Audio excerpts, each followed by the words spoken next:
Okay. Are you ready? Thanks Movie for night. asking me out on a date, Tevis. Yes, exactly. We're gonna watch a Christmas movie tonight. Margin Call. It's I right don't know if up that's there. I don't know I don't know if that's a Christmas movie, but it's about as Christmas movie as Die Hard. So I mean, Die Hard is a Christmas movie, if you ask me. uh, And so that's cleared out first and there foremost. And secondly, this is going to be a lot of fun. And I think that in a market like we've just had this week, this is the perfect movie to play. So just for people's awareness, to recap, Tanner was not able to make it on SoFi Weekly today, so we're pushing SoFi Weekly to tomorrow. And then Amit texted Matt that Palantir Weekly was not going to happen tonight. And so we figured that we should just do a fun little movie night and react to Margin Call. And we're going to watch it all start to finish live on this stream. It's going to get demonetized to all hell. It's going to get copyright strikes probably, but we're probably but we're going to here to get have in fun. trouble. Well, yeah, We're here to exactly. have We're fun. going to get in trouble with Exactly. YouTube, but fuck it. We're watching Margin Call. So we'll just wait for a couple more people to roll in, and then we will get the movie started. Matt and I have both seen this movie where I've seen it multiple times.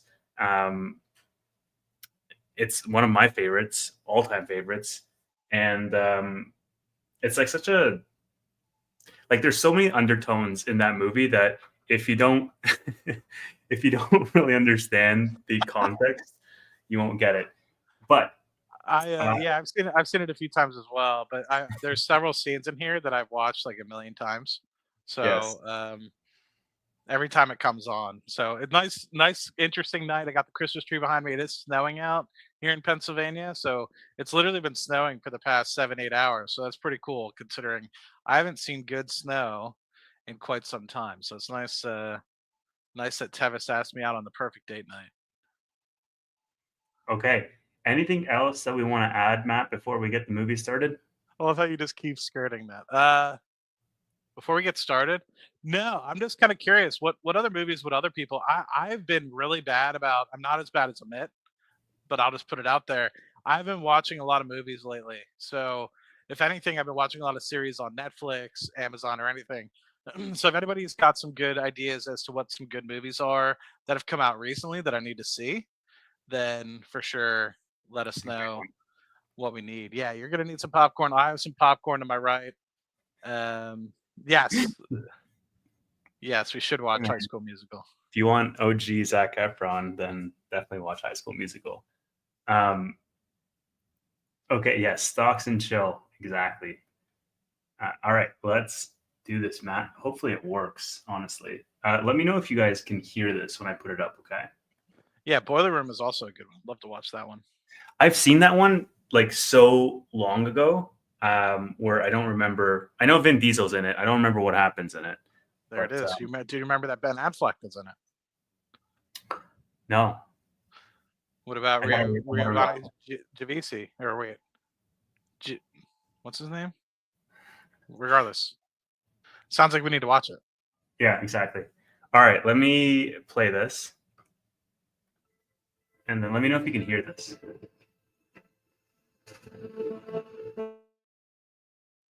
It might be StreamYard, but it's coming in pretty choppy for me.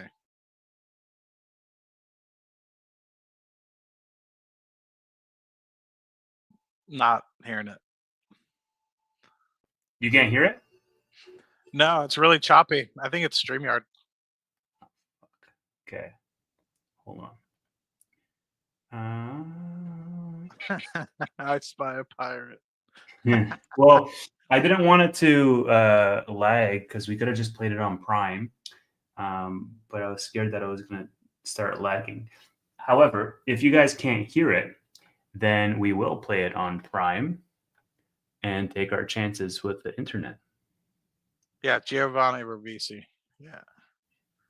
Um, Yeah, man, StreamYard. I want my $400 back for sure. seriously, dude. I need to ask Amit if he has a contact because it'd be one thing if it happened for one day, but it's been like multiple days now. Mm-hmm. Okay, let me go in here. I'm just gonna go log into my Prime, and then I'll try to play it with it. Could people hear it from the chat when I was playing it, or was it also choppy? Like, was it a map problem or was it a StreamYard problem? Act it out. I think it was a Tevis problem. No. Okay. Well, then in that case, let me see Didn't if I hear can. anything. Okay. Let me At see least if I heard something. hold Yeah, choppy. on. I'll play it on Prime, so I'll just do that. Just give me a sec. I'll just put it very.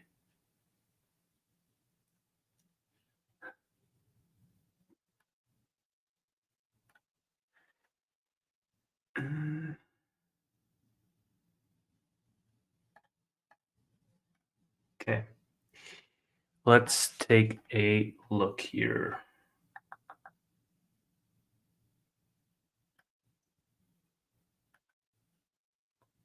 Take a gander, boss man. Okay. Let's do this. Let me know if you guys can see this and hear this because this is on Prime now. That's way better for me. Yeah, better. Yeah, it's way better for me.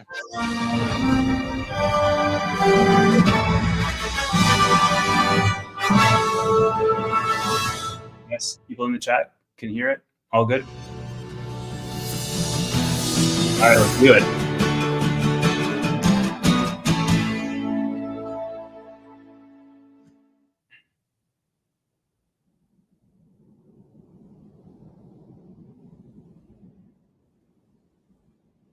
I forget the beginning, so it'll be good. Actually, hold on. Just before we get started in that, let me just do this real quick. You're one of those talkers, aren't you? That's going to interrupt the whole time. I won't, I promise. All right. Let's try this again.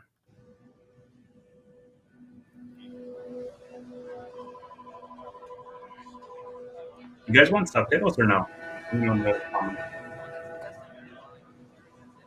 I'm 50-50.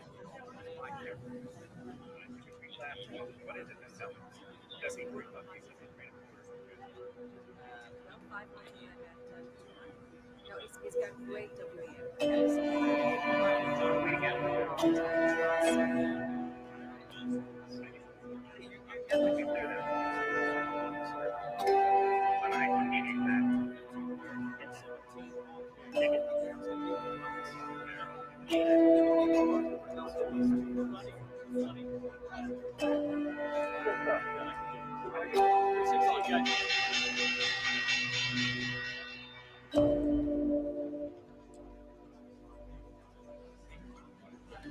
Yeah, of course you do it.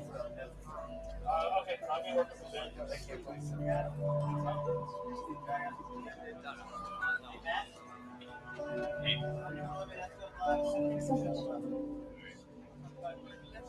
you.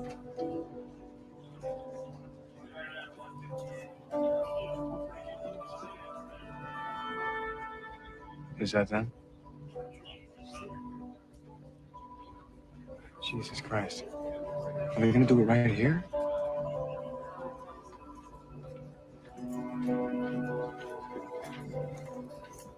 You guys ever been through this before? No. It's best to ignore it, keep your head down, go back to work. Come on.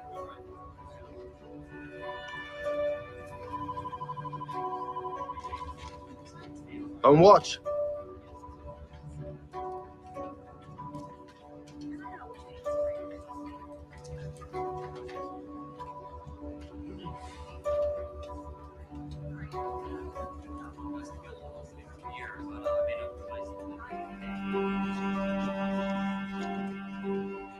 Timothy Singh? Yes. I'm afraid we have to speak with you.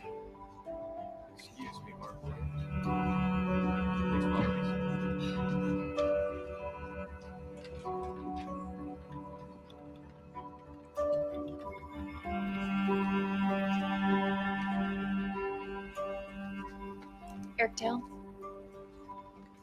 Excuse me? Eric Dale? No, Sorry? I'm not Airedale. Oh, I'm so sorry. He's my boss. He's just down the hall. Thanks. Womp womp. Dodge the bullet.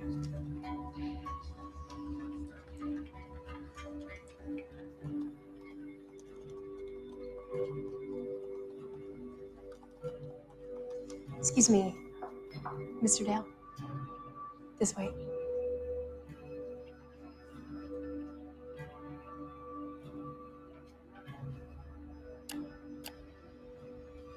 Okay.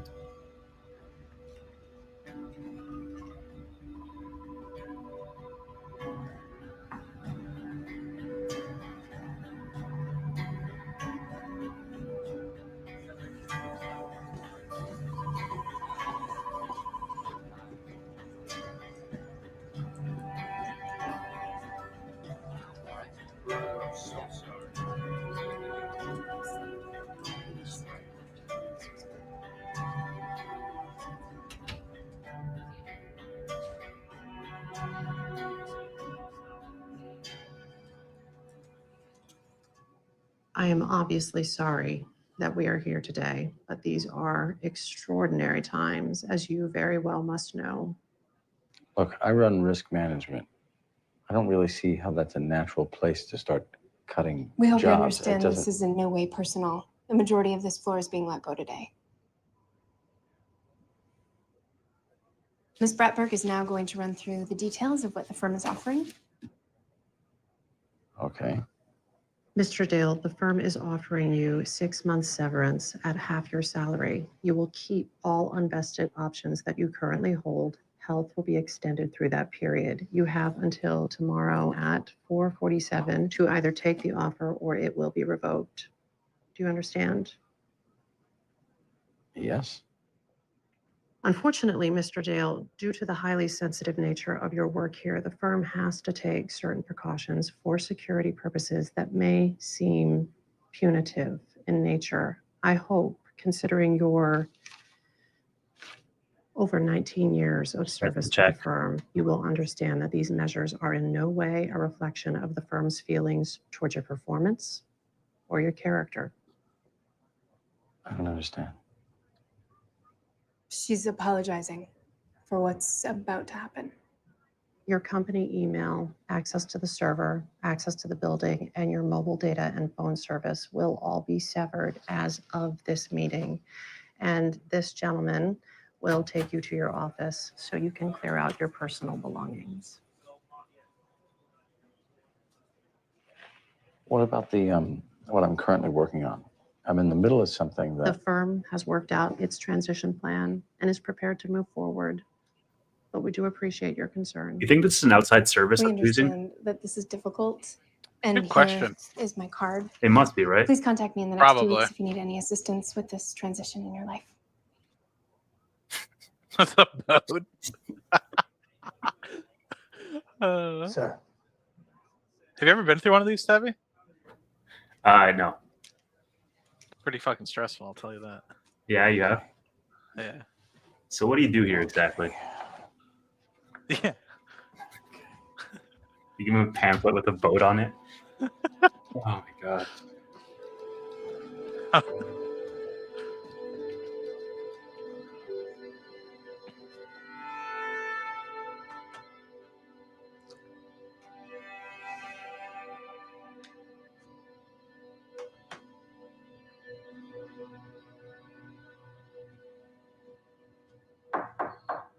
Hey, I don't know where I've seen him before.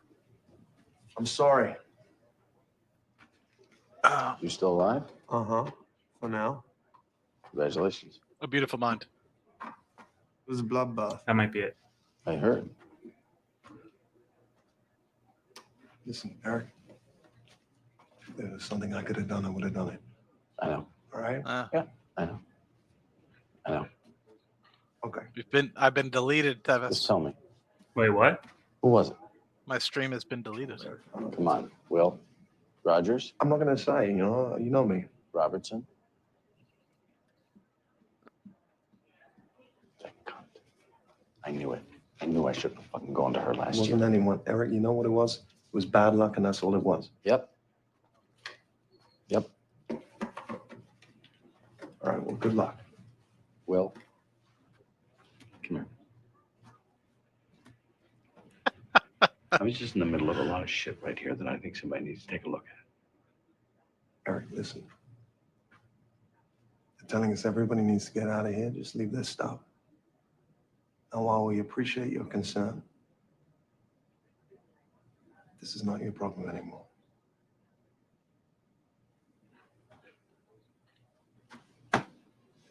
Good luck.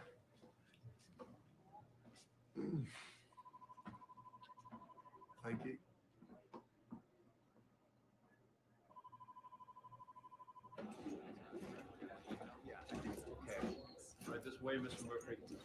Your stream's down, Matt? Yeah. Maybe not Twitch though. Let me check on Twitch.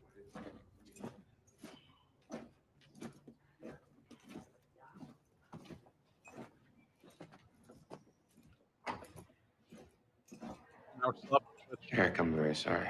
Yeah. Did they say what was going to happen with us? Jesus, Seth. It's gonna get pretty ugly around here for a while. But, you know, you guys will be all right. Good luck, Eric. All right. I'll see you around. Okay? All right. Thank you.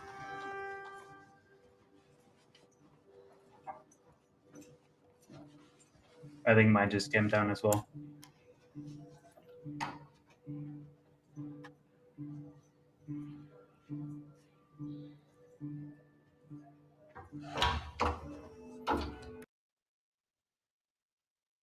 Hold up. I blame you, Jovis. What's that? I blame you. Did yours go down as well? Let me see. Yeah. Yeah, mine's down. I think we might only be live on Twitch. Only live on Twitch. We got 8 people on Twitch now. Oh. That's sad. YouTube, please break it up, guys. Oh man. Oh man. That was fast, actually. That was fast. I mean, we're not monetized, so No. that's a sad thing. And we got 15 people on Twitch now. That's sad. That is sad. What do we do? I don't know. What do you want to do?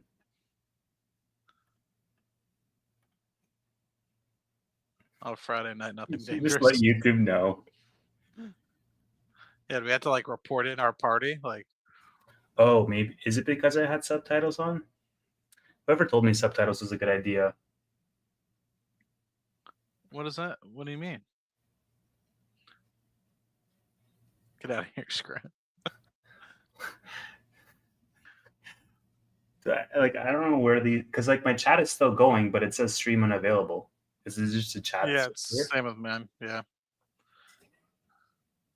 Hmm.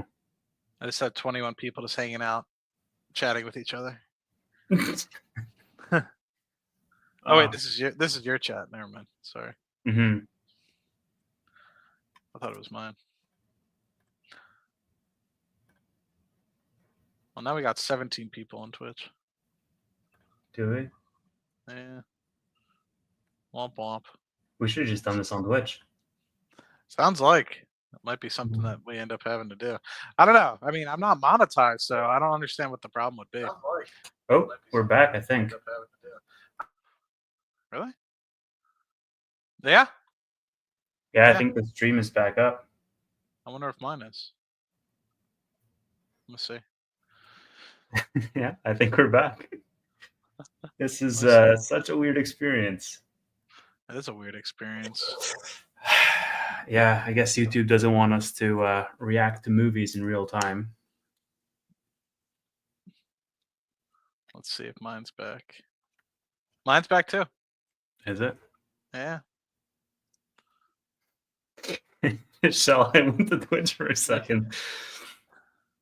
Should we just restart it, or is it because we went to regular and no video that they Yeah, brought it back? maybe. What if you have it in like the lower right hand corner? You know what I mean? Like it's just us, our Yeah, faces. And I don't exactly know what the rules are. I know that there's people who have reacted to movies and they basically play like the whole thing on their channel, but that's a posted video. That's not like a live stream. So I don't exactly know what the rules are for live streams, but I know. I mean, we weren't monetizing this anyway, so it was just free. So, and this movie is like 13 years old, or yeah, 13 years old. So I thought it was fine. Yeah, we did test the rules, Ray, in real time. Travis is trying to get me shut down my channel.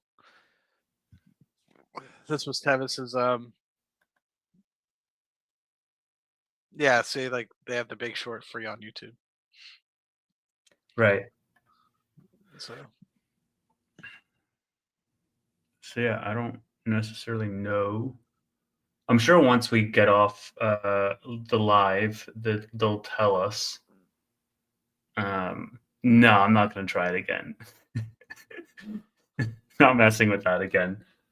let's see. Does it say anything in my analytics or anything? Maybe copyright? Removal requests, nothing. Messages, nothing. Yeah. Yeah, no, there's nothing on mine either. All right, well, we tried that. Guess we can't watch the rest of the movie. Sorry, guys. We got like 15 minutes through it. Was it 15? Should I just turn on monetization? We actually have just like a chit chat about stocks, or do you just want to call it a night? Yeah, let's have just a stock chit chat. All right, let me rename this. I'll rename mine. Running from the police. Oh man, that was fun. Oh.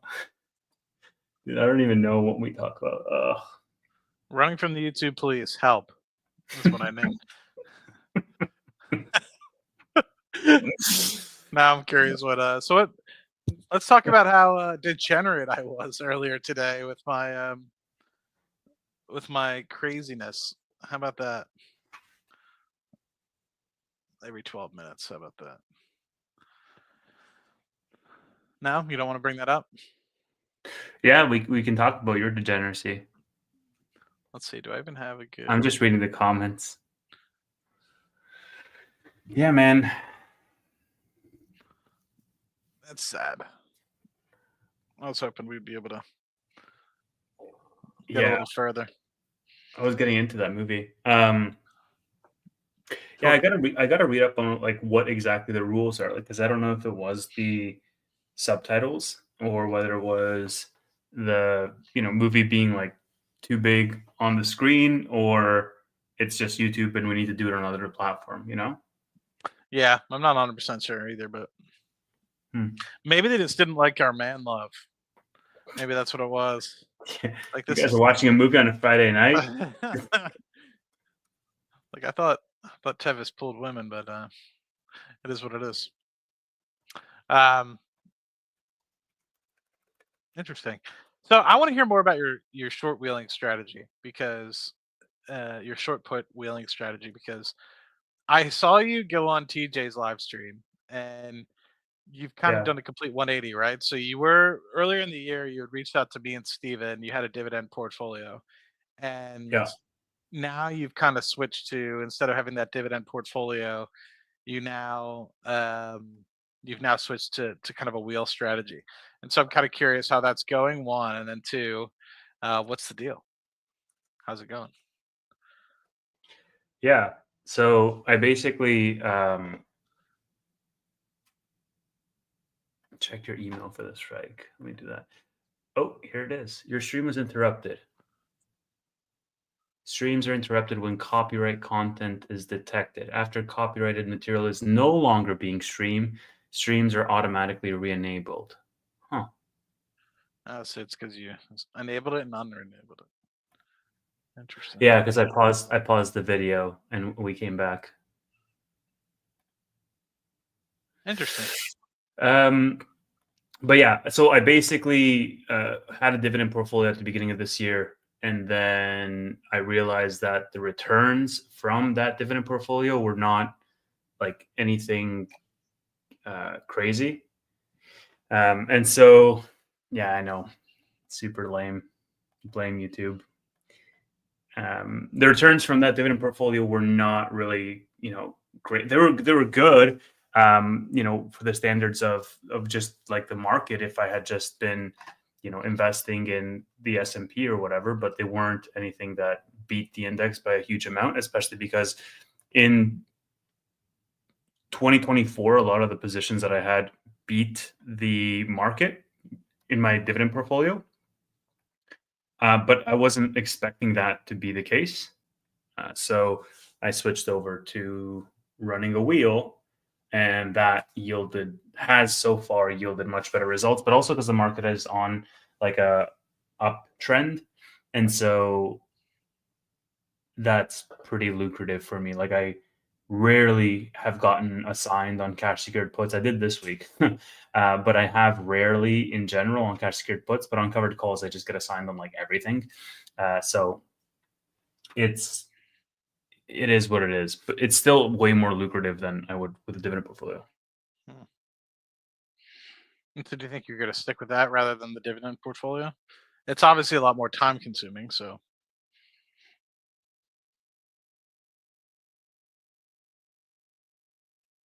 Yeah, for sure. It's more time consuming, but it's just a bigger reward. Um, so I don't know. I like it as well because it keeps me sort of more aware of everything in the market. With the dividend portfolio, I felt like, you know, the content that I make keeps me sort of in the market at all times because I have to know about what the news that's going on, and then I have to know about like how that affects certain positions, keep up with earnings and whatnot. And then the dividend portfolio, I felt like I was locking up a portion of my money to super passive stuff, and I was over diversifying, and that wasn't really helping me. So with this, I feel like I can concentrate more to core positions. So have you been revealing? I haven't really watched a few. I know you did a few of your videos talking a little bit about how your results have been going. Um, have you kind of disclosed that? And I'm curious if Yeah, you want to. I did 2 videos like the first 2 weeks. And the views weren't really that good, and so it wasn't really worth just going through like just the trades. And then I talked about like doing a live stream to go through the trades. Um, but yeah, I have about a month, a little bit over a month worth of trades, which has been going well. But I've only talked about like 2-3 weeks, and then people were like it felt like bragging as well because I think like one of the weeks I did really well on HIMS, and people were like, "Oh well, don't expect those returns ever again." I was like, "Okay, cool." I'm like, I don't know, man. People are weird. You share something, and then you either get people that say great, or you get people that say like great, good for you, or just shit on you in general. So I didn't really share anymore about options.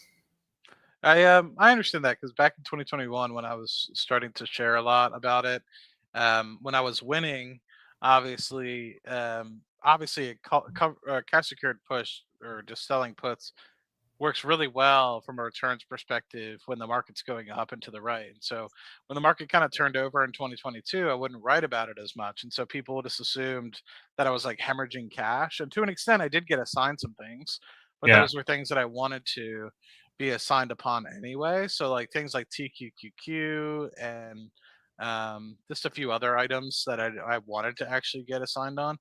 And I guess because I stopped posting and I wasn't necessarily writing as many cash secured puts anymore, people just assume that I was hemorrhaging cash. But you just have to recognize when appropriate strategies are good for. So, like, obviously, and if you're in a really good bull market, as we're well aware from what we've seen with me and many others, you don't want to be writing covered calls, right? Because obviously, if the market's going up and to the right, you're probably going to get caught with your pants down. But writing a cash secured put or just selling puts is obviously a good strategy because you're most of the time going up and to the right, and you're really only going to impact it if you're going down and to the right. So, um, and then Yeah, it's the yeah. exact I mean, opposite. You don't want to be writing cash secured puts when the market's skyrocketing down either. yeah, that's exactly the thing. Like I'm leaning way more heavily on cash secured puts at this time, and then I think if and when the market does flip, it'll probably be the opposite. But yeah, I just feel like people will find some reason to critique you, regardless if you're doing okay, mediocre, or poorly. So regardless of performance. So I'm still doing it, and I'm still having great results doing it. Trying to stick to that 1% a week return since the market is hot, mostly through cash secured puts. I would say like it's an 80-20 split right now for cash secured puts versus covered calls. And then I'm mostly writing it on a handful of names. So I'm doing HIMS, Tesla, Marathon, Riot, and Clean Spark. And then I'm doing SoFi. And that's pretty much it. There's like odd little ones here and there. Lemonade is one that I'm doing a little bit. So yeah, it's been working out so far. Yeah, I've been doing. I alluded to this to you earlier. I've been doing a little bit on like MicroStrategy and a few other companies that have obviously done pretty well. I did have to roll my Tesla 430. I tried doing a 0 day. What was it? 0 day for like $50 or something like that for 430, and then obviously Tesla just towards the end of the day. I should have closed it out because at one point I was up 50%. It was like 25 cents, and I could have closed it out for a 50% profit, but I got greedy, and then the market just decided, or Tesla rather, decided to just turn on its head and drop to 420. So I think I rolled it to the 405 or 410 for next week. So I anticipate it'll be fine. Worst case scenario, I had to roll it again, but eventually it'll stop. Maybe it won't, but luckily, Tesla has a lot of volatility in it. And so you can, generally speaking, move down and out very easily. So fingers crossed. And at worst case, at some point, I'd like to get assigned. So, but then of course you have to eat that huge loss if you do get assigned, right? So, I mean, I did get assigned this week on HIMS, and then on actually no, just on HIMS because I closed out my SoFi at the last second. Because I had SoFi 1550 and it closed at 1535. SoFi Weekly is going to be tomorrow, B-dubs. The rest of the crew couldn't make it. We were watching a movie, Melanie, and then the YouTube police shut us down. So we're just shooting the shit now. Yeah, so I got called on HIMS at 27. HIMS closed the day at 26.2. They released some good news after hours, so I kind of want to see what they're trading in overnight, if they're up or not. But everything else I rolled. Like I rolled my SoFi out. I rolled Tesla out a couple of weeks. And then Clean Spark did not get hit for me this week because I had 11s. And then I also had HIMS at 26, which didn't get hit. And then I closed the stuff that I had from last week. I closed Broadcom that I had, which did phenomenal on earnings. I closed Lemonade, which I had on Monday. So what was the premium on the HIMS, my guy? So for the HIMS, I got assigned. I got 33 cents in premium. So my break even was 26.67 because it was 27s.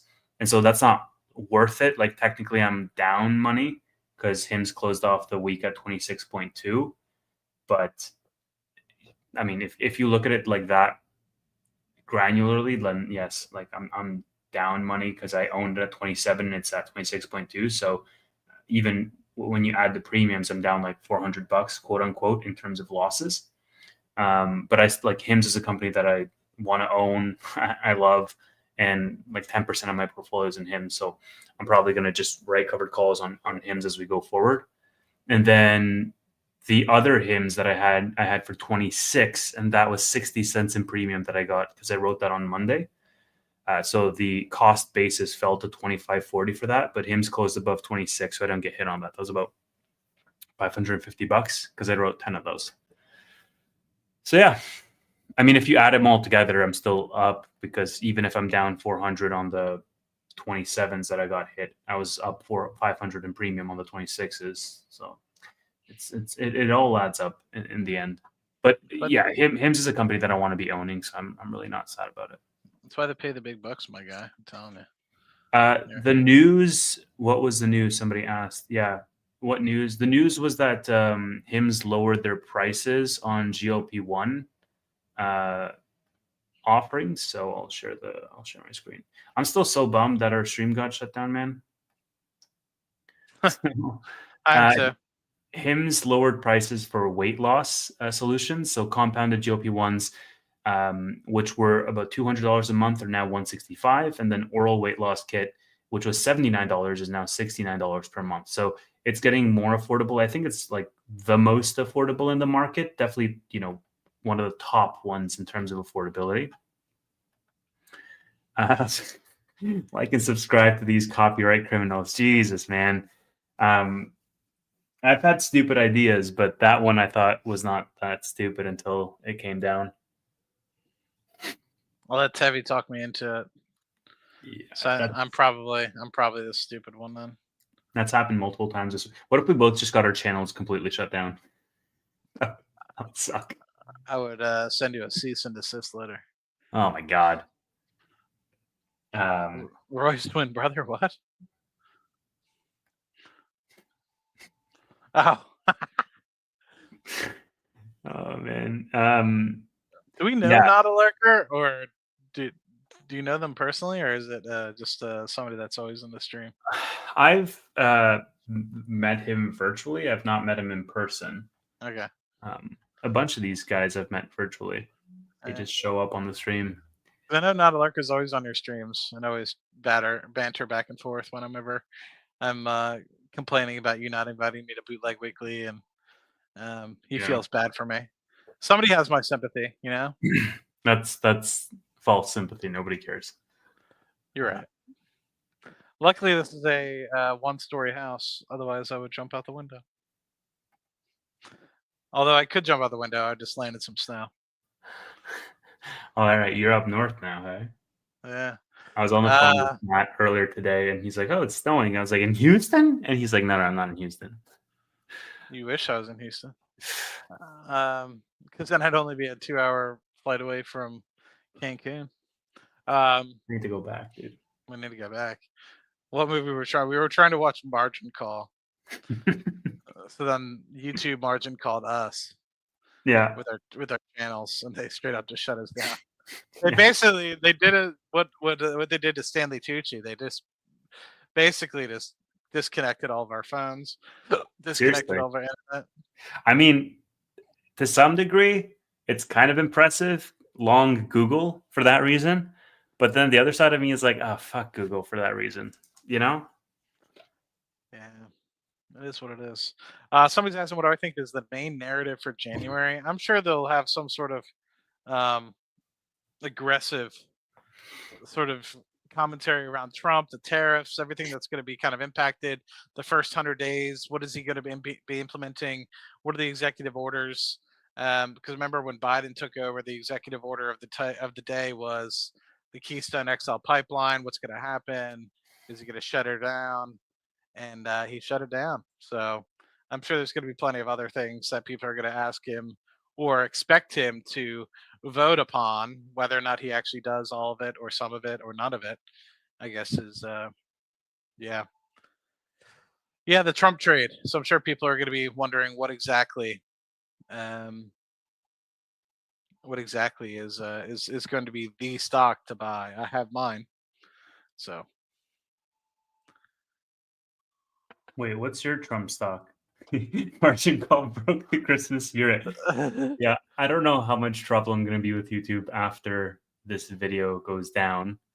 I'm probably going to have to delete the stream after it goes down, so I don't have it just in my library so people can rewatch it after the fact. So yeah, all of this stuff is we can say anything here because this is going to get deleted in like an hour. Or is it? I mean, you might keep it up, but I guess on Twitch. Yeah, Twitch. It's still going on Twitch. I don't know who's over there. There might be like one or two. So just one person. It's me. Michelle, Matt and I were talking earlier today, and we were like, "Hey, I was trying to convince Matt. I was saying, hey, I kind of want to start like a reaction channel because all week I was binging on people reacting to movies, but also reacting to like the newest shows that I'm watching because I'm watching the new Dune show, Dune Prophecy, and it's really good. And after I watch it, then I watch people who like are reacting to it, like as I'm having lunch or whatever. And I was telling Matt, I was like, dude, like we should definitely start a reaction channel, mostly because when you make finance content, it's all very time bound news. Um, like you'll talk about something that happened and then it'll drop, like all your viewership will drop off. And so you essentially have to be continuously making new stuff because the news cycle is so old, it gets so stale, it's so fast. But when you make like reaction clips, like there's people that are watching, you know, somebody reacting to like The Martian, like, 5 years later, 6 years later, whatever. So I was trying to convince Matt. And I guess that was part of the rationale for us jumping on this. The only difference was we did it as a live stream because we're idiots, versus an edited video where it's an actual reaction video. But let me know if you think that's a good idea or not. I'm curious do we have compelling enough personalities, I should say, that we can make a reaction channel? Oh, and I'm pretty much a wet blanket. Testing 1 2. Speaking of compelling personalities, Matt, meet not a lurker. What's going on, my guy? You hear me? You can't hear us. No. You can. Matt, I'm on, real. man? All right, very I'm good. real. I'm not AI. How you doing? Good, brother. I never thought you were AI. Hold on. So it's good. Technical good to put a face to the name. difficulties. Ah, man. Well, hopefully we can. Exactly. Everyone's excited that Not a Lurker's on. All right. Can you hear me? No? Yes? No? Can you hear me? Can you guys hear me now? Yes, we can hear you fine. I don't even see the comments. I have to look at the comments. Yeah, I can hear you. Okay. Yes. Yes. 2 thumbs up. Very good. Do you like the movie, Lurker? Oh, man. I think you might So be what listening. DGen trades have us done? Dude, don't get me started. There's a bunch of DGen trades. I just came from a Christmas party, so I couldn't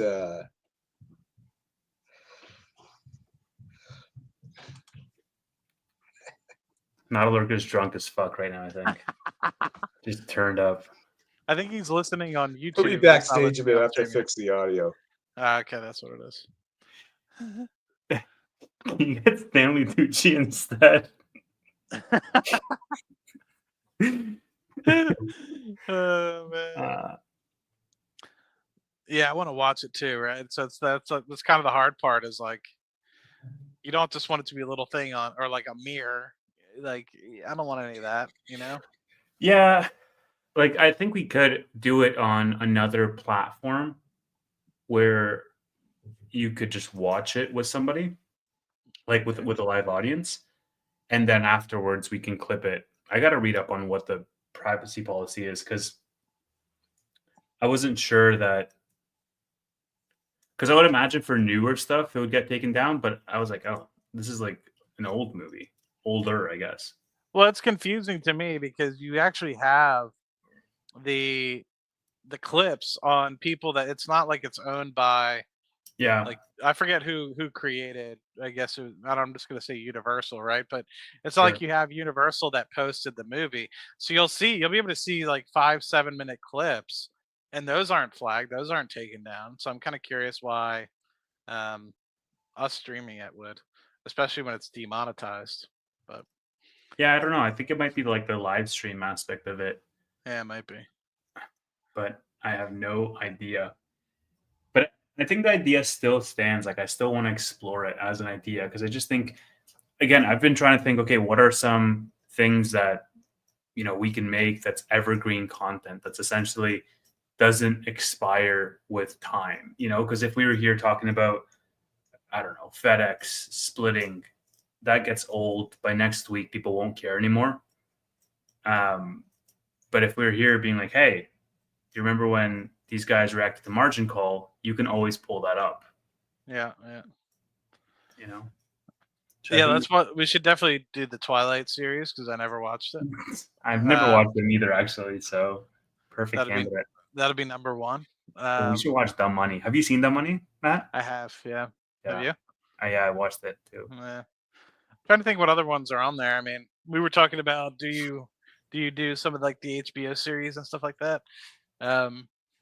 Yeah. Because I've seen a lot of them, but Dude, Matt has never seen Interstellar. This is the thing that initially started this conversation. It blew my mind because I was like, dude, you've never seen Interstellar. We need to record this reaction of you watching Interstellar. And this is how this whole conversation started. There's a couple other ones. I haven't seen a lot of the, like when Amit pulled up the Alien videos. I don't remember seeing a lot of them because like a lot of them came out in the 80s and I was kind of too young. And then the newer ones, I was kind of, I don't know, in college or grown at that point. I didn't really have the enticement to go see them. So, yeah. Shall we bring Not a Lurker back up on stage? Do you think his audience can come out? Yeah, let's see. What's up? Can you hear me now? Yeah, you're good. All right, awesome. Technical difficulties. That's okay. Who hasn't seen Dumb Money? No, we've both seen Dumb Money. He hasn't seen Interstellar. That's what we're saying. Yeah, I haven't seen Interstellar either. Jesus Christ, guys, what the fuck? See? Seriously. Apparently it's really good. Apparently it's Amit's favorite movie. So is it actually? Is it your favorite movie, Travis? Where does it sit for you? It's definitely one of them. Yeah. Yeah. I just need to take the smallest bit of shrooms before Interstellar. Wait, have you seen the Kill Bill movies, Travis? Yeah, I've seen any movie you can think of, bro. I've probably seen it. Then why the hell are you going to start a reaction channel if you've seen all these damn movies? Because you haven't, man. There's all these movies that you haven't seen. So I'm the key. Okay. Exactly. Have you seen Batman, the Christian Bale Batmans? Yes, those are phenomenal. The only one I haven't seen with Batman is the Twilight guy Batman. I can't remember his name. Patterson. Yeah, Robert. Oh, that one wasn't bad either. I didn't think it was that bad. A lot of people said it was bad. You got it signed on your hymns today, huh? I got to sign on my hymns today. Yeah, 27. Are you gonna write some calls on them, or are you gonna? Yeah, I'm absolutely gonna write calls on them. And it's not a loaded question because I'm not in hymns at all. But yeah, honestly, man, like it's such a toss up for me because I'm tempted to write calls that are closer. Like I have 27s now, so I'm tempted to write calls at like 29 for next week or 30 for like 2 weeks from now. But with the way that hymns moves, like it can move 10% in any given day, that I kind of just want to write further out in time and out of the money, you know? So like write like 35 by end of the year or something like that. So yeah, Limitless is a great movie. Inglourious Bastards is one of my favorite. All Tarantino movies are amazing, but Inglourious Bastards, Pulp Fiction, Reservoir Dogs, all really great watches. What about Saving Private Ryan? Also great, yeah. Matt, how many of these have you actually seen, dude? Well, I've seen a lot of them. Okay. Yeah, I've seen Limitless. Okay. What else? Yeah, I've seen it all. I've seen a lot of good ones. It's mostly just recently I haven't seen, but all those are older movies, I feel like. So I just came from this Christmas party, and I'm like, I'm reading the text all here, and I see the YouTube police saying copyright issue, right? So what was all that about? I put the, like, there's a YouTube police. I put him on timeout, and he hasn't come back yet. So I don't know if the guys was just ragging on you guys or not. I think it was just a viewer, but it's because the stream got taken down because we were just playing a full ass movie on stream. Oh, which I mean, I guess we can't do. So sorry, YouTube. Learned our lesson there. But yeah, we're gonna take this live stream, like delete it off of our catalog right after we get off recording, But yeah, City of God is a really good movie, and I haven't seen that. it's fantastic. I've seen it like way back. What did you write this week, Lurker? Oh, Matt's not going to like this, but for the past 4 weeks, I've been doing cash secure puts on Rocket Lab, and I just haven't been assigned. I think today I finally got assigned. I had some 25s. I wrote Wednesday, and I think it closed at what, 25.90 or 24.90 or 93, really close. So I'm good. Yeah. I'm really good. I think my DCA is 24.26. So Monday I'll be writing 4 weeks out. Probably 26s. You know, get $1, $1.02 in there 4 weeks out. And if it gets pulled away, I will just cash secure back in. But I've had 4 weeks of CSPs. I keep 90%, 80%. So my DCA is going to be way down. Not where Matt's is, because I just doing what TJ does. Wheel.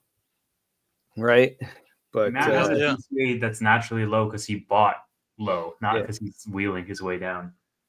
No, I get that. I mean, I had some Rocket Lab about 7 months ago, and I bought it like, I don't know, 450, and did some sixes on it. So did wheel it. That's just the name of the game. You know, don't hold it anymore. Just wheel and get back in if I have to. You know, shout out to TJ. Yeah. To learn this, a couple other friends that have done that. But I saw, Matt, you bought some more Rocket Lab today, right? Or yesterday? Yesterday, yeah. I didn't buy any today. I wish I did, but I don't have any more money. What's your DCA at now? Just gonna be jealous. My total cost basis. And in my Roth, I think it's actually I have it over here. Fireman Pete. Shout out to Fireman Pete. So in my individual brokerage account, it's $5.01, and that's for about 11,000 shares. Nice. And then in my Roth, it's 716, and that's for about a little bit more, 11,600 some shares. That is awesome. And you're not writing calls on it? No.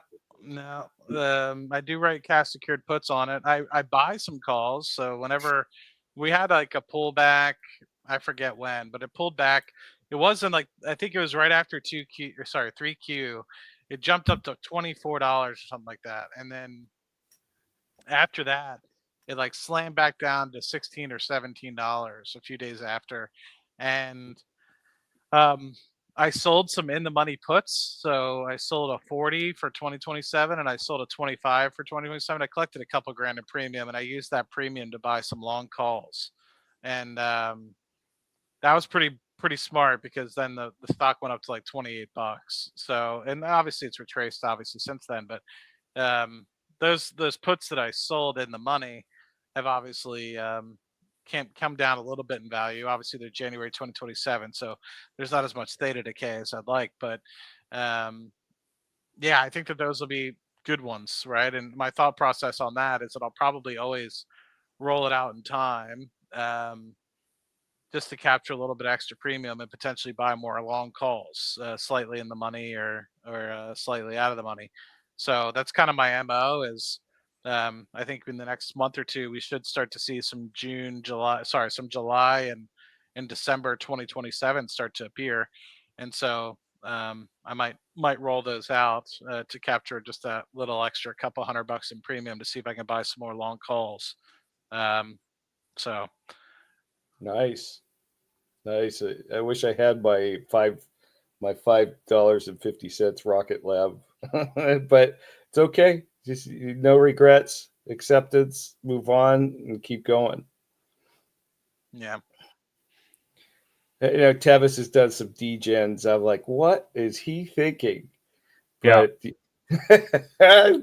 your Tesla ones you shared with me, I'm like, oh man. But it's Wednesday when I wrote the 25s, and then I watched it go down to 24, 23, 22. I'm like, oh, am I going to be assigned 25s at 22?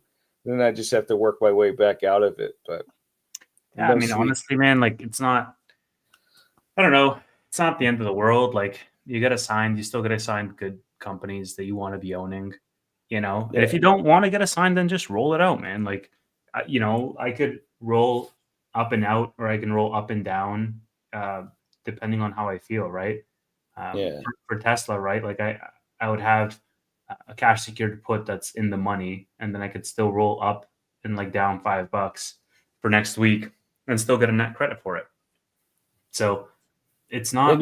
This is in your tax. This is in your tax-free one, right? Because the only thing I'd be concerned about is taxes when you're rolling up. If you're in the negative or if you're in the red on your calls. When I'm rolling up, what do you mean? Yes, like if you're down, the stock is running on you, and Sure. you're negative, right? And you want to roll up to get out of the money, then I'm not sure. Don't quote me. I'm not the tax guy, but Well, when you roll, you book a loss. So I could argue the other side that it's actually more beneficial in your taxable account. And I don't know. So if people in the chat do know, correct me. But I don't know either. I would say that this is a year where I want to have my gains offset. And so if I'm, let's say, rolling up and out, and I'm rolling up and out for like 3 months, let's say, I would rather close now, book a loss for this fiscal year, do my taxes, and it counts as a loss against my gains for 2024, and I still have the contract open for 25. Yep. I like what Matt said before I came on, though. I said, during a bull run, cash secure puts is the way to go. And when you're the other run, covered calls when it's not moving anywhere is the way to go as well. Yeah. Yeah, I think a lot of times people forget, and me too, right? So, I kind of get greedy and I write covered calls on stuff that I probably shouldn't. But yeah, I mean, I think it all depends on what market you think that you're in and what the true objective is, right? So, I mean, if you are truly bullish on the company, writing a covered call is a bearish strategy. So, you can get caught, and I guess it really just depends on if you're really okay with it getting caught, or if it's a less volatile stock, right? I mean, obviously, like the SPY isn't going to run up 1,000,000,000% in the matter, like 300% in the matter of a couple months, like Palantir or Rocket Lab or anything of the like. So you get a little bit more leeway with something like a SPY, but but anyway, yeah, I think sometimes people forget that it's quote unquote a bearish strategy. Yeah, I think one thing also you got to keep in mind for this week is it's a 4-day week, right? Because we have 1 day off this week from the market. I think it's Christmas Day, Wednesday, right? But I could be. And I saw Palantir, it got up over 80 today, I think. That's insane. Crazy. I remember the fintech people talking about when it went down to 16 in February. And I was like, wow. And it's overvalued at the time, but look where it's at now.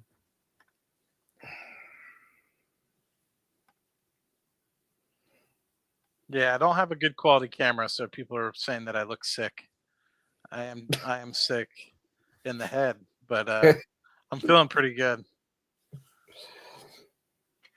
Can I share a dilemma? I am down Palantir covered calls pretty big. I can roll, pocket some premium, and harvest the loss against taxes, or I can just let it go and part from the shares. I think it depends on how close to your deadline are you and how confident are you in the shares. I guess, yeah, do you want to own the shares or not, right? Because if you're like, 80 is way too overextended in the short term, then you can just let it go and book the premium. And you got to live with that decision if it goes to 90 or 100. And then if you're like, well, I never wanted to let go of these shares anyways, then just keep rolling. Yeah, I have some conviction that eventually you'll see the stock pull back a little bit. I mean, Just like you've seen Rocket Lab pull back, it was at 28. Now it did down to 22, 24.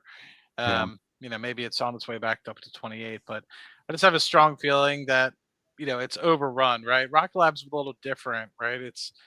This is the first kind of pop that it had. It went from $4.50, $5 to $20. It'd be different if Rocket Lab went up to like $40, right? Then you might be sitting here, and I might be sitting here being like, I don't know, but I'm buying Rocket Lab at 25, 24, $25. I'm not buying Palantir at 70, 80, right? So that goes to show you something like where I see the potential value. So, I mean, I do see Palantir getting to a $180 billion valuation. It's just too soon, in my opinion. I don't think that the growth is warranted at the moment.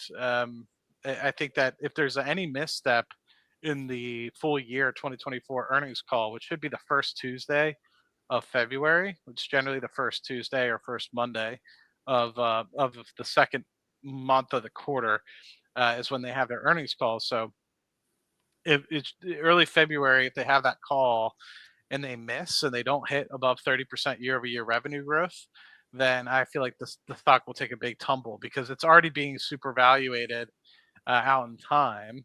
Obviously, we're at a very expensive price to cash flow from operations of over 100x at this point. So in that respect, very expensive. But at the same time, these contracts that are coming out for the company are very bullish, right? You see a lot of defense spending. You see them all making all the right moves. It's just the revenue hasn't caught up with it yet. So they're all in the right places. It's just the revenue hasn't caught up. So at what point do you say enough is enough and you penalize them for the fact that they're not growing as fast as one may want them to?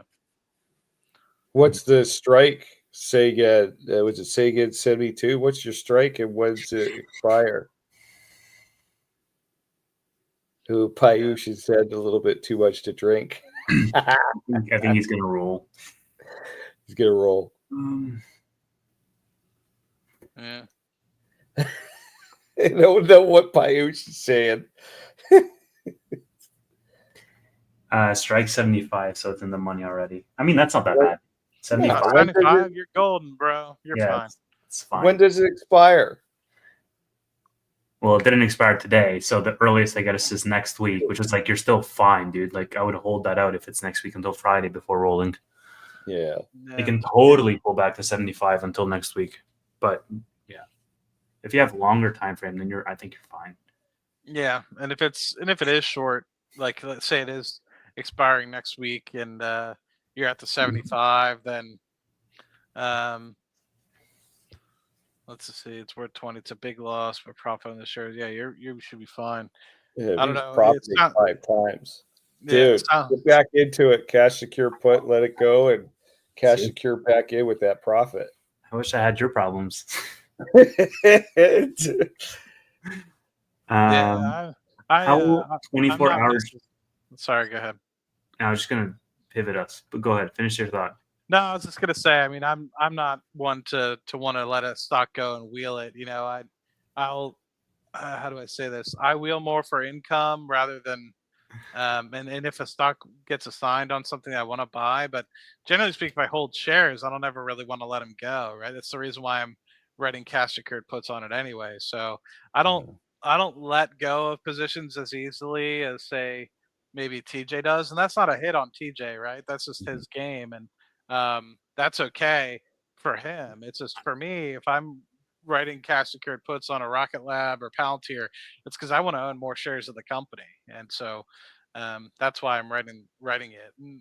Yes, the income helps a little bit, but really it's more about me buying more shares in the long term. Yeah, I mean it's a different strategy. Like I get TJ's as well, because for you and for most people, the option strategy is like the cherry on top of their portfolio gains. Whereas for TJ, like that is his business. Like he'll run out of inventory on one product, he'll stock up on another product, and like he has zero emotional attachment to, any of these companies. He'll of course research the companies to know which ones he should be buying and like running a wheel on. But if he gets called on stuff like, and I think TJ as well has, like he does have companies that he doesn't want to let go of, that he's like stuck rolling indefinitely. So I get both sides, but for me, it sort of splits out a little bit cleaner because I have different portfolios that I run this stuff on. So, like for example, I took ownership, or I'm gonna, as of Monday, take ownership of a bunch of HIMS shares, and maybe HIMS might go from 10% on my total like everything combined, it might go to 15%.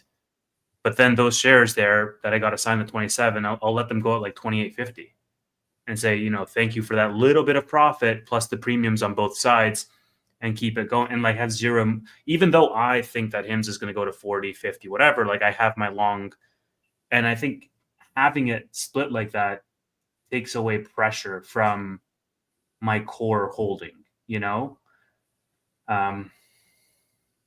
one of again, these I'll times, still have FOMO. Yeah. One of these times that when I was texting, I text with Matt a lot in the chats, and Matt made a comment. Hey, Matt Flo, what's up? Matt made a comment that he believes in the company and he's not going to let the shares go. And everybody has a different way to do it. Like you said, TJ has his way, Matt has his way, Tevis DGen's his way. Yeah. So Very much. everyone, everyone to each their own.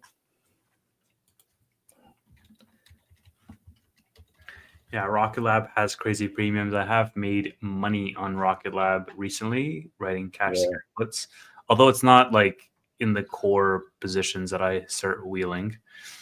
Yeah. That's right, Lisa. It's not Tesla premiums, but that's okay. Tesla premiums are crazy. You need some big money to start like actually making a dent with Tesla, because otherwise they'll be doing like one option at a time or one contract at a time. But I can add up pretty damn quick. Let me tell you that much. So do we think we're going to have a market pullback the last week of the year? Somebody was asking. Didn't we just have it yesterday? It was down 1,000 points. The Dow was. Well, yeah, I guess like what? There's 2 weeks left until the new year for trading. So yeah, no, 1 week left. No, there's two. It's a week and a half, maybe. Yeah, 30. Yeah, a week and a half. But like from an options perspective, there's really 1 week left until January. Yeah. So I think next week is probably going to be a green week, but that's my wishful thinking probably coming to light. I don't know. Did Congress pass? I think they did. Yeah. All right. Yeah, we'll see more red. Oh yeah, government shutdown averted. Oh, thank God. Doesn't matter. Doesn't matter to us. Matt, you doing okay? I'm doing fine. I don't know why everyone thinks I'm dying. But I don't know. Yeah. I did have dinner like a little bit before the stream, so maybe that's what it is. I just, You're drinking your fluids, right? Yeah. You're good. I'm gassed. Carbon monoxide's getting to me. Matt has all these women looking out for him in the chat. He's got Julie, he's got Lisa, he's got Michelle. I just have fucking not a lurker looking out for me in the chat, telling me to drink water. Habit. It's a habit with Daddy Deals. Drink filtered water. Come on, you guys, drink water. Stop with all the energy drinks. Seriously. Don't know what that's doing to you. Oh, sorry. Wrong stream. Listen to Tevis. Not financial advice. Got to go down through all of it. Hot heavy. What else do we want to chat about, guys? This is such a disappointing night. I might once I get off stream, I'll probably watch the rest of Margin Call. Once you get off stream, you'll jump off the balcony. No, I'm just kidding. Don't do that. What is next, man? I don't know. I'm trying to figure out if I'm happy with the stocks that I have, and I've had this conversation with Steven Fiorillo. I was like, what do you think about this company? What do you think about that company? It's like, Matt, you might be right on that company. You might be. But what would you rather have? Pretty much is what he said. I'll paraphrase what he basically said to me. I was like, I forget what company I was trying to spit to him, and he's like, it sounds compelling. You might be right, but would you rather take the risk on that and maybe get a 50% return in 2025 Hmm. or a 25-30% loss because you never know where some of these companies are going? Or, excuse me, just invest in Google or Amazon and guarantee that within 2 to 3 years, you're probably going to get a 100% return. And I was like, that's probably a pretty wise statement, right? I mean, I don't think that anybody in their right mind can look out to 2028, 2029 and say, hand over heart that they don't think Google or Amazon is going to be a smaller company, right? They likely say that it's going to be larger and be a stronger brick in the foundation of society that it is today. So if that's the case, why take the risk, rather than just invest in something that is almost inevitable? So It's also different for your portfolio size, right? Because like for a lot of people watching, like they don't have the same portfolio size, and so for them, yeah. Let me cut you off right there. I started at 0, just like everybody else. no, I know, but like the strategy changes depending on the size of portfolio you have. Because if I just start investing, right, like I'm out of school, let's say I started my first entry level job, I can put, I don't know, $1,000 away a month, and that's like even stretching it. And after the first year, I have 12 grand. I'm not going to be investing all of that in like Amazon. Like I'll be trying to accelerate that growth. Probably Amazon would treat you very well, and you might beat the market on specific years.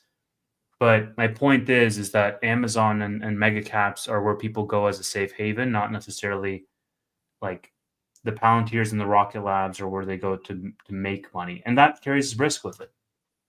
It carries risk with it, but I think a lot of times people are historically bad about underestimating the risk that they're actually putting their capital exposure at.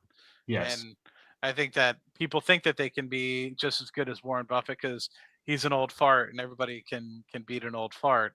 But at the end of the day, he's looking at this shit 60 hours a week, and this person's looking at it 1 hour a week and think they can outsmart Warren Buffett. And so I think at the same time, while people might be like, oh, I found the one, it's just like, oh, so you read one report from Seeking Alpha and you think you can pick the next big fucking winner? Mhm. Like, it's astonishing, right? That people think they can do that. And I've been in that situation before too, right? Where I'm like, oh, I read a report, it pays a dividend, and I think I'm going to invest in it, and this is my stock. But Mhm. I just think I've lost out on hundreds of thousands of dollars, likely because I didn't invest in the S&P 500, and I thought I was smarter than everybody next to me and to the left of me. Dude, absolutely. Isn't that's kind of a cycle you go through when you first start investing, and as you get more experience and you learn, and with the ebb and flows, you're not smarter than the market makers. You just want to grab a little bit of the apple here and there. Yeah. I mean, no, I think that the strategy that you have right now is a good mix, right? Like you have a core position in an ETF, and then the rest you have in a couple of big bets, and that's fine. Like for me, it's mostly like I flip-flopped so much in terms of diversification versus concentration, and I think like right now I'm more towards that concentration side of the spectrum, just because I realize that I cannot keep up with so many different names. Like that's the main thing. And then on the other side, I'm like, well, if I only had 2 or 3 names, like that's kind of boring. Like I always find myself, oh, this is like a little side quest I'm taking with this stock. But yeah, there's a sweet spot for sure. Kind of like TJ, he's focusing on 7 stocks, and that's all he focuses on. I think that's a good number. Yeah. And not that it's the number, right? 4, 5, 6. It's a lot to keep track of, and who's where and doing what and what's going on. It's better to focus on 1 or 2, especially if you're just getting out learning how to do options or learning how to do stocks. Yeah, exactly. And I think like that concentration is somewhat needed, because like for me right now, like I was telling Matt earlier today, this was the first week when was the last time I got hit? So the last time I got hit was October 30th. on cash secured puts. And then this was today, December 20th. So like it's been almost 2 months since I've got hit on cash secured puts, and I've been writing them on weeklies every single week. And I was telling Matt, like, I was like, dude, like, I don't really care if, like, I know the optimal move is probably to roll hymns out more because I still collect premium that way, and I'm technically not losing money because right now, like, my break even is like 35 cents higher than what it's trading at today. And I'm like, dude, I don't really give a shit because, like, I want to own this company anyways. You know, like, having that peace of mind, I think, will reduce a lot of the risk for you. If I get hit on Tesla, I'm like, all right, cool. Like, maybe it's a little expensive, but, you know, I still want to own this company anyways. And then I don't have any fear about getting rid of it either because I already have a massive position in it. So I just think that that's like a good middle ground for your temperament. I like what Payush said in the comment. If you could highlight what Payush said, This one? pick one stock in each industry. That's diversification, I guess. Sure. But it's just like, okay, what airline are you going to pick? Boeing? not Spirit. Don't None pick of them. Spirit. You know what I'm saying? Like, there's sometimes entire industries that are dog shit, like, because they're very cyclical. So I don't know. ETF, like Matt Flo's saying, ETFs are a good way to learn how the market flows. Part of the pun, Matt. But yeah, the ETFs is a good way. Not quite as up and down. Boeing. Stay away from airlines, Travis. Man, why do I don't feel like that. It's all that snow. It doesn't agree with you, man. You need to go back in Houston. Where do you have snow? Snow in Texas? Aren't you in Texas, Matt? He's no, up north. I commandeered my sister's house and I started reading up on squatters' rights because this place is pretty sweet. And it's better than my little 3-bed, 2.5 bath that I got in Houston. But so she went to Europe. She took the family to Europe, their first time going to Europe as a family. And I said, yeah, I'll house sit because all my friends still live around here. So I stole her car, I stole her house, and she put up the decorations, I guess, to make sure that it looks like somebody's home. So that's great. So I have Christmas decorations. She didn't do the 2 trees this year, so she's cheaping out. I'll have to let her know tomorrow. I just realized that because normally she has a tree that's behind me, and then there's like a nice sunroom on the other side of the house. That's where I'm sleeping, and normally there's a tree in there. There's no tree. Where are you? What state are you in? Pennsylvania. So I'm on the southeastern part of Pennsylvania. Oh, nice. You're really close to me. Then I'm over here in New Jersey. So okay, what part? Southern or northern or central Princeton area. Okay. Yeah, I have the houses that I have, the Airbnbs. They're on the southern part of Jersey. I actually had somebody from YouTube reach out to me. Said, "Hey, I follow on YouTube. I just happened to stumble across your house." I said, "Oh shit!" And they stayed there. Okay. I was like, "Cool." I left the house in great condition. They can come back anytime.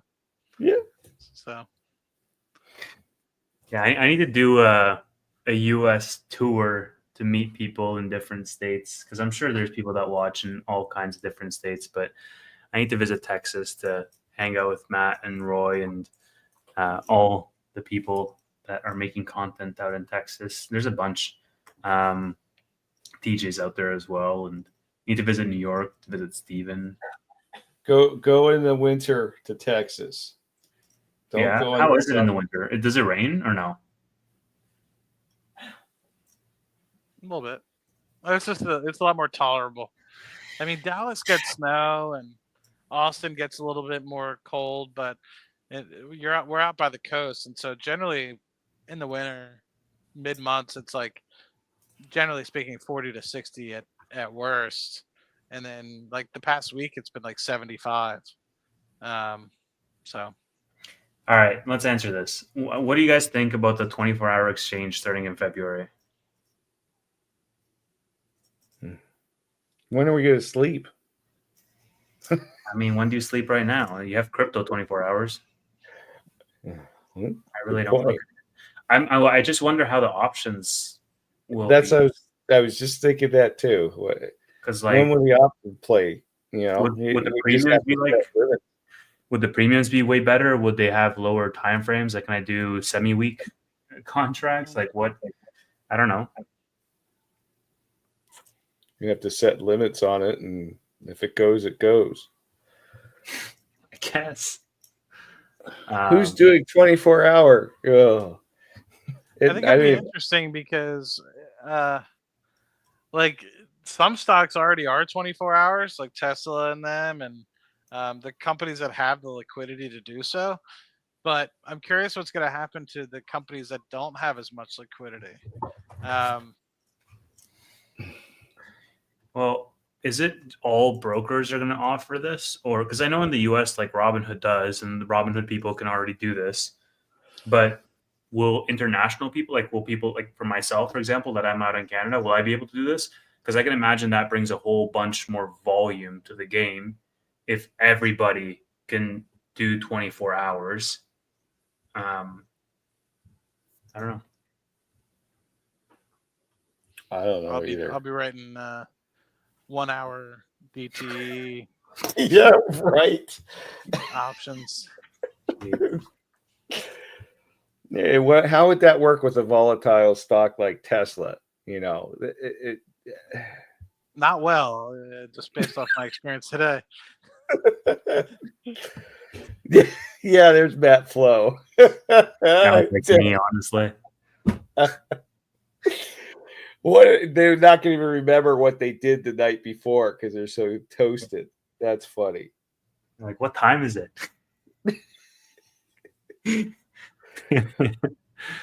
I mean, I feel like it'll probably, Forex. I mean, Forex is a bigger market, I think, worldwide than maybe the volume that trades on a daily basis. I'm curious to see actually, because but it's a good question. Would you see more ebbs and flows? Like, Yeah.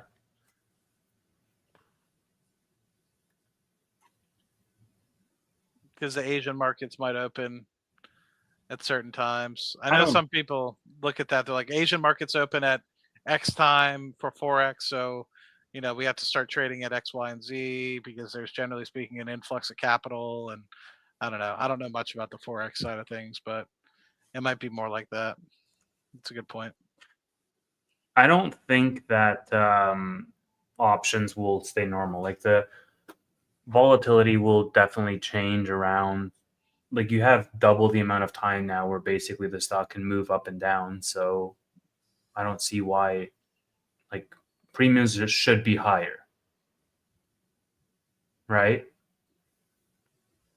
Premiums can't stay the same. If I'm giving you 5 days and I'm effectively then giving you 10 days worth of trading, you should have higher premiums. Not a lurker anymore. But I mean, don't all the trades happen in Chicago, right? So maybe they won't have option trading 24 hours. You can buy and sell stocks. Maybe. Don't Like, know. how would that work? Let's say they don't have options trading 24 hours. You can only buy it during 9:30 to 4. The stock price still moves 24 hours. So like, whenever 9:30 hits and you can buy an option contract, the price is going to be all jacked up, right? Because you have so much more that can go wrong. Essentially, you can have somebody, Trump tweets something out at 2 a.m. and tanks the market. Like, right? You wake up in the morning. Yeah, you wake up. Oh crap! I couldn't trade my option last night. Like, like, I don't know. Who's it? Jarrett? I'm not starting a YouTube channel. I'm much happier behind the scenes. Yeah, you don't need the anxiety of a YouTube channel. Is Rocket Lab still a buy, Matt? What do you think, Tevis? I think it depends if you're bullish on the space. It depends if you want to hold it for a long, long time. You're selling puts. Does that mean you want to buy the stock? No, that's just a cash grab for me because the premiums are so high. Oh. I thought you actually cared. No. That's what they all think. They all think, Did man. Rocket Lab buy Virgin? Not Virgin, but what was it? Virgin Orbit. Yes, buy all that for pennies to a dollar. Yeah. You know, It they was about did a $100 real- million worth of stuff. They bought it for like 16 million. Yeah, yeah. So they're doing all the right things, and like you said, this has been. I think this is the highest Rocket Lab's been since they've been a SPAC, right? Not like what SoFi's been doing. Yep. So they got everything going for them. It's been all positive. I think that they have an issue with the rocket at the beginning of the year or something like that, but that caused the stock to go down a little bit. But look where it's at now. It's a healthy going up. I can't believe it. We see these, 26, 27. I think it got up to 28 the past couple weeks. Yeah.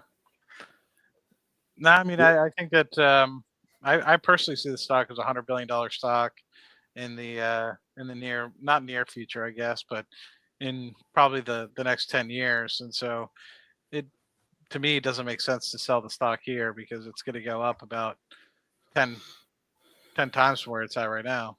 So What made you get into Rocket Lab, Matt? it was pretty obvious in retrospect. And at the time, to me, it was pretty obvious, although there was risks inherently there, but I was willing to take on that risk. They were the only company that was steadily launching rockets. They had a decent amount of cash on hand, and they still do.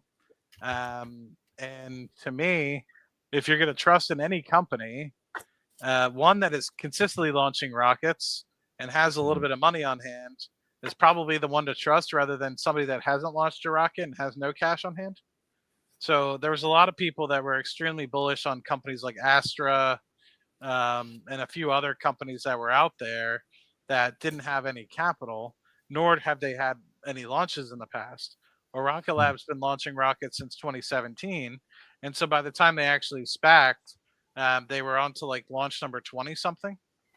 And so there was that piece. And initially, the thing that almost deterred me away and actually almost had me sell the company was when they announced the SPAC piece. So I bought in because I thought, hey, I'm buying this really good launch company, SpaceX equivalent sort of thing, maybe just 10 years behind, but SpaceX equivalent. And then they start buying solar panel companies. They start buying like a bunch of software companies. I'm like, what the hell are they doing? I'm like, so they spent a couple $100 million acquiring these other companies that weren't in fact for launch. And so I'm like, let me see how this pans out. But I was like, I'm probably gonna end up selling the stock. They're blowing money out of their ass. They don't know what they're doing, and really, it took them educating me, going through investor presentation decks to really show me that they're the long term vision of the company. And I think where anybody that's sitting at there trying to be like, ooh, I need to find the next Rocket Lab, or ooh, I need to find the next space company that's going to blow up, really needs to think about this. Do they have the opportunity and keys to space? And I think every company is going to be really at a bottleneck in terms of growth potential if they don't have their own launch capability. So to me, it's going to be Rocket Lab and SpaceX at the forefront, maybe Amazon. Sorry, not Amazon, Blue Origin, if they get their stuff together. But unless you have launch capability, you're always going to be at the mercy of the people that are putting you into space. And so specifically, if you think about SpaceX, they have the Starlink piece. Rocket Lab will eventually have their constellation.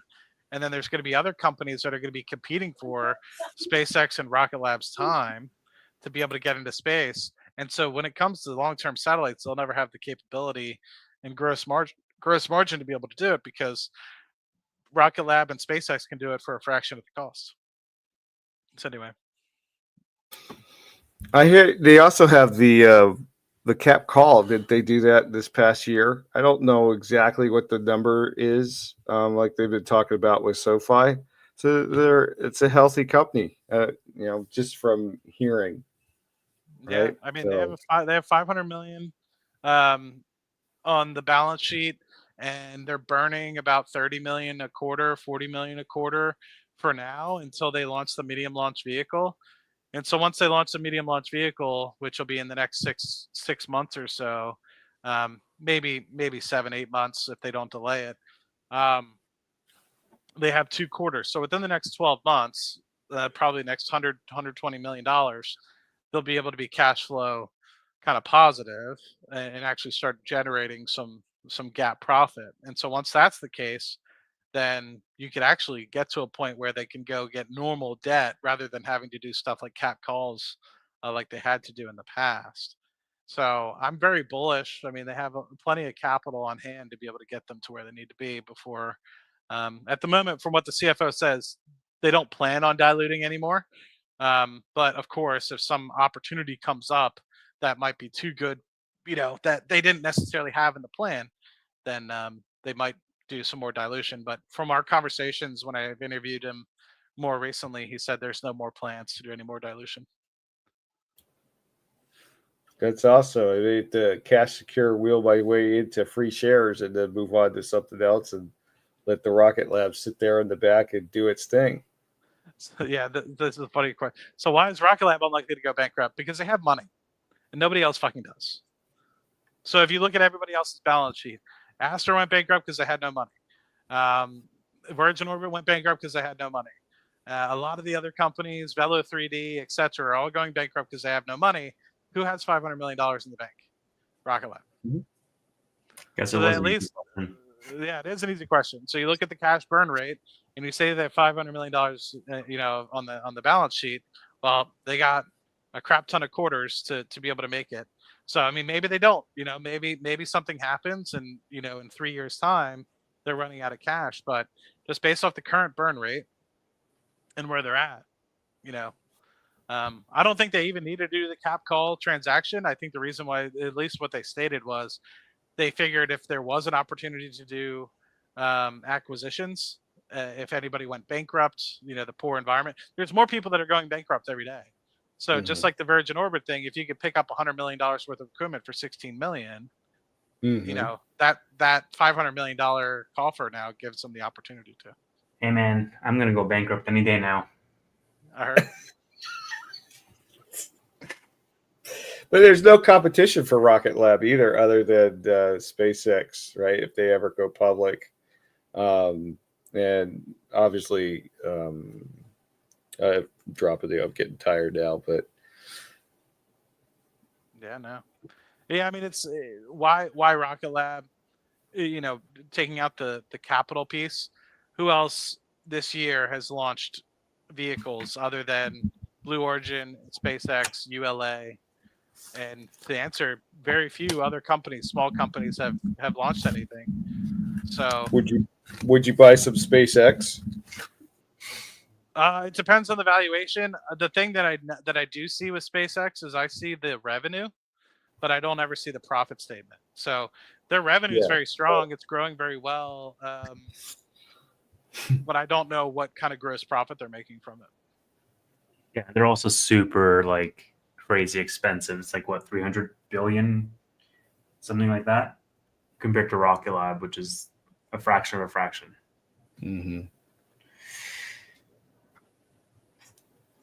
Yeah, everything can go bankrupt. I mean, Rocket Lab could definitely go bankrupt, but I just don't see it. Everything can go bankrupt. Yeah, it's true. What shall we wrap there, Matt? I'm still very sad about this movie, man. I blame you. I blame you too. You spent literally an hour trying to convince me this is the best idea you've ever come up with. I did not spend an hour. We were talking about watch 2 movies, and I'd get famous, and I'd be able to buy my island earlier than I was planning on buying it. I told him to watch Deadpool and Wolverine, but I didn't get a response from him. So, see, Tevi, you're letting your people down. Ray still wants to watch it. I still want to watch it. I feel like I got robbed here, dude. We gotta still do it. We gotta still do our reaction channel. I'm telling you. We gotta figure out how to make it work. He's so turned off from the idea now that we got shut down. I don't want any part of this. I'd be willing to give it a go. I just don't know if we're gonna get the. Maybe we will. Maybe people love movies and they'll want to see Matty Mullah's good old reaction. I don't know. I don't know what people would want to see us react to, but It doesn't necessarily need to be movies. It could be stand-up comedy. It can be CNBC clips. It can be a clip from some interview, you know. But I just feel like that's such a. I would rather do that than like try to figure out like I don't know, man. I like researching companies because I like see like I've never seen Monty Python, so I'd love to watch that. No, I haven't seen any of those. I've seen clips. I've never seen like the actual like full on. But yeah, okay. Anything else that we want to cover here before we hop off and let these people enjoy their Friday night? Pleasure meeting you, Not a Lurker. Yeah, man. The same here. Yes, Tevis knows me. We text every day when he sees the X. That must be DM nice that he texts you. Now, I have to say this though. Every once in a while, he just goes away, and then he'll come back. But it's the same. We all get busy with our lives. You know, some of us work for a living still and don't totally degen. So, but no, it's a pleasure meeting you, Matt, and we'll definitely be catch up again. I'd be interested in reviewing movies. That might be something. There you go. Touch on. I'm not going to start a YouTube channel. I'm much happier to stay. We already have one subscriber, Matt. There you go. We're not starting from zero.